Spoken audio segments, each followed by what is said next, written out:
Assalamualaikum warahmatullahi wabarakatuh. Perkenalkan, nama saya Nataya Andira Damasanti, jurusan Ekonomi Pembangunan.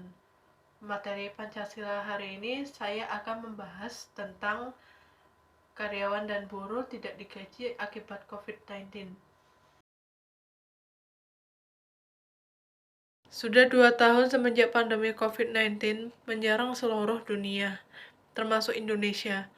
Rumah sakit penuh dengan pasien, dokter, dan perawat yang sudah kewalahan, bahkan ada yang tertular hingga meninggal dunia. Tidak hanya ancaman kesehatan saja, ancaman perekonomian juga terpengaruhi. Pandemi ini menyebabkan beberapa pemerintah menerapkan berbagai macam kebijakan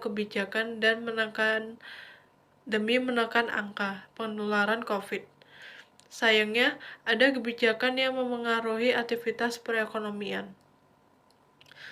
Contohnya, kebijakan PSBB alias pembatasan sosial berskala besar di beberapa daerah berdampak luas di proses produksi, distribusi, dan kegiatan operasional lainnya, yang pada akhirnya mengganggu kinerja perekonomian. Akibatnya, penurunan permintaan domestik dan penghasilan masyarakat yang menurun karena pandemi menyebabkan sebagian besar sektor usaha mengurangi aktivitas atau bahkan lebih parahnya lagi adalah bangkrut. Ada penyebab mengapa tidak ada kenaikan upah atau bahkan tidak diberi gaji sama sekali. Alasan pertama tentunya karena kondisi ekonomi Indonesia yang sedang melemah lantaran pandemi. Yang kedua, karena pendapatan perusahaan yang menurun akibat mengalami kendala keuangan. Akibatnya, para buruh dan karyawan melakukan aksi protes karena gaji tidak dibayar-bayar juga. Contoh kasus, ratusan buruh perkebunan Jember protes karena tidak digaji sesuai UMK.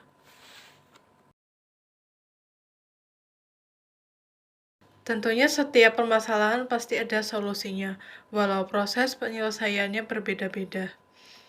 Berdasarkan Pancasila keempat yang berbunyi kerakyatan yang dipimpin oleh hikmat kebijaksanaan dalam permusyawaratan perwakilan, maka mengadakan musyawarah merupakan solusi terbaik untuk mencapai keputusan atas penyelesaian masalah. Contohnya, tentang permasalahan aksi buruh yang protes karena tidak sesuai UMK.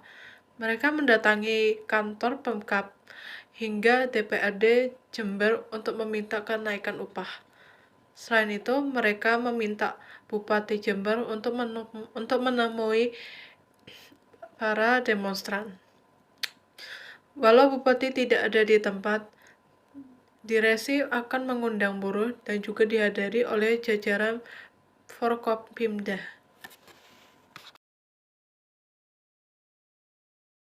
Kesimpulan yang bisa kita ambil adalah musyawarah bertujuan untuk mendapatkan kesepakatan bersama sehingga keputusan akhir yang diambil dapat diterima dan menyelesaikan kesulitan dan memberikan kesempatan untuk melihat masalah dari berbagai sudut pandang.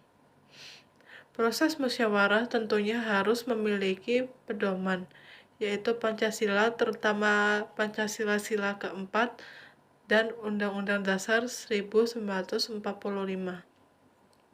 Kesimpulan yang kedua, pentingnya peran Pancasila dalam menyelesaikan permasalahan.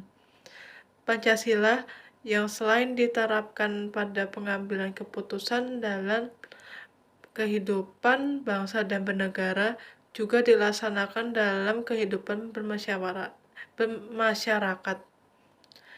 Kesimpulan yang ketiga, Pancasila mengajarkan untuk bermusyawarah mufakat berbasis kebijaksanaan.